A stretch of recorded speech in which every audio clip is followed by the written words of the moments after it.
is Today in Iowa. Good morning. It's March 7th. You're watching Today in Iowa Sunday. I'm Lauren Squires in for Danielle Wagner. And I'm Storm Track 7 meteorologist Jennifer Hildreth.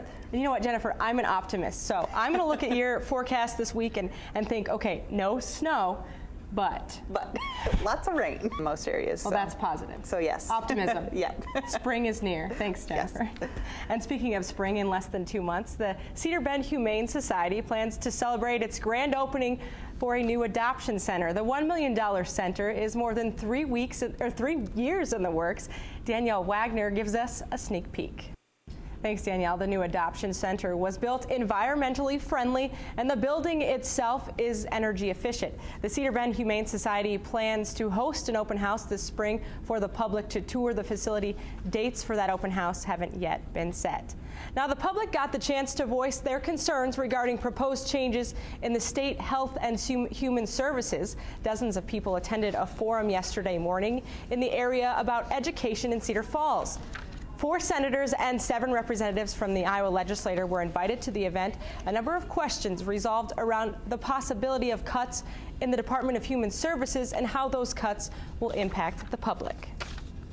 We're going to have an opportunity to learn from them this morning how those cuts could impact services to Iowans, and because of that testimony, we might be able to come back and adjust our budgets and make sure that we don't really cause harm to those individuals who really need it.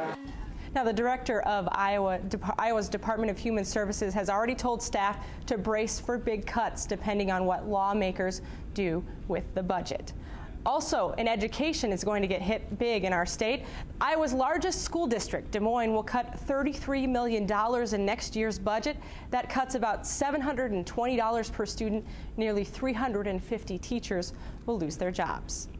One Dubuque Mental Health Center is affected by the state budget cuts, but also celebrating its 4th year anniversary. After undergoing bankruptcy in 2006, the then Gannon Center was bought out by Hillcrest and has been operating at the Professional Arts Building on Mercy Dubuque's campus. The Hillcrest Mental Health Center provides mental health services for Dubuque and Jackson counties. It serves as a resource for the Hillcrest Family Services and certainly hopes to grow and expand. We need to improve services, and be responsive to the needs of the clients and be mindful of insurance pressures. Now, just last week, the center paid off a more than $150,000 loan to the Dubuque County Conservation Board. R.J. McElroy was a pioneer. He launched Blackhawk Broadcasting Company, which included radio and TV stations, including KWWL. Before his death, he created a trust that provides paid internships for those looking to learn and grow in this business. KWWL contributor Jeff Stein has more. Coming up next on Iowa's News Channel 7, pets from the Waverly Humane Society. But first, let's check in with Storm Track 7 meteorologist Jennifer Hildreth. Good morning and welcome to Today in Iowa Sunday. It's March 7th, 2010. Thanks for joining us this morning. I'm Lauren Squires in for Danielle Wagner. And I'm Storm Track 7 meteorologist Jennifer Hildreth. And I have to say, Jennifer, yesterday was a beautiful day. Sun was shining through most of eastern Iowa. Is this a trend we're going to continue to see? I'll take the rain over the snow. Yes. So that's good news. Thank you, Jennifer. Yep.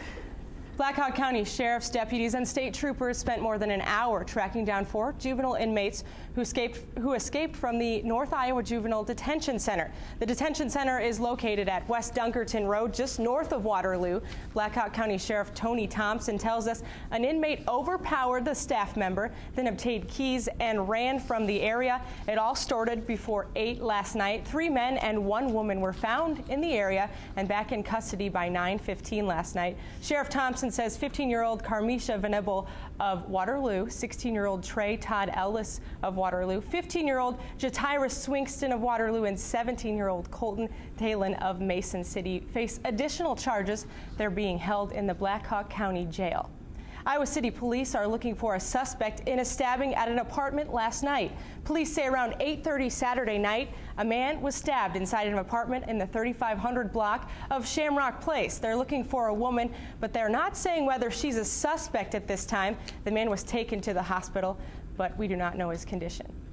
A Marion teen is in the Lynn County Jail facing charges after police say he sexually assaulted a teenage girl. Around 4 yesterday morning, Marion police were called to an apartment in the 700 block of Bentley Drive. They learned a 17-year-old girl had been assaulted. Now 18-year-old Colton Michael Colton faces charges. A Keokuk teen is in jail on a $100,000 bond after charges he sexually abused an 11-year-old girl while she was sleeping. Cameron Peterson is charged with second-degree sexual assault, among others. Police say the girl was sleeping at a friend's home in February when she awoke to her 18-year-old friend's brother, Peterson, fondling her in her sleep.